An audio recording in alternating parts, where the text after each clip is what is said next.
সালামু আলাইকুম দর্শক, আমি দেখাতে চলেছি যেবার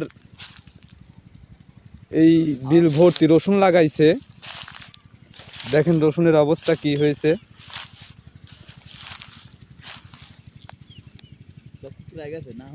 রসুন সব উপরে লাড়াহুড়ির সাথে একবারে অ্যাডজাস্ট হয়ে আছে। রসুন নাই কই বললে চললে। এই কামটা হলো কিসের জন্যে একটু জানতে চাই, আমাদের সাথেই থাকুন। হ্যালো ভাই, এই রসুনের এই অবস্থা কিসের জন্য?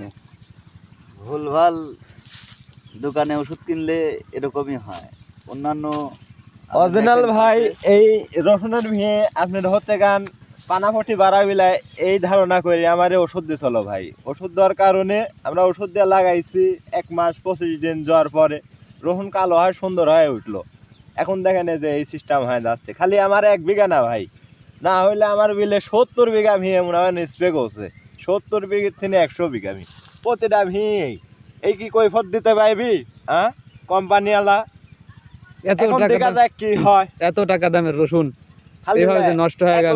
1,20,30 আমার ভিয়েই পড়ে যাচ্ছে। ভিয়ের খাজনার দাম হচ্ছে 60,000 টাকা, 30,000 টাকা হচ্ছে এখানে রসুনের দাম, 10,000 টাকা কামলা, এতেই আমার চলে গেল কত টাকা। আরো তো আছেই। দেখা যাক কি করে কোম্পানির লোকেরা এসে দেখি গেছে। এখন মনে হয় 5-7 দিন পর এই নিয়ে একটা আলোচনা হবে। আমারে কি ভিয়ে কি আমারে পড়ে দিতে পাইবে, না হলে ডাইরেক্ট কোম্পানি দিয়া দিব ভি। আমার আর দরকার নাই ভাই।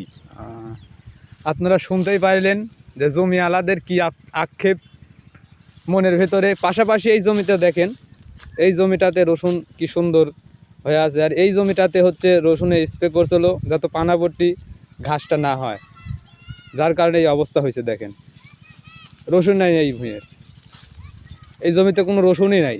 রসুন সব লাড়ার উপর দিয়ে শুয়ে টান হয়, হ্যাঁ শুয়ে পড়ছে।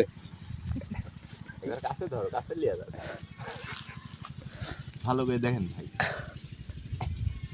দেখেন কি অবস্থা। আর পাশাপাশি এই জমির দেখেন কি রসুন।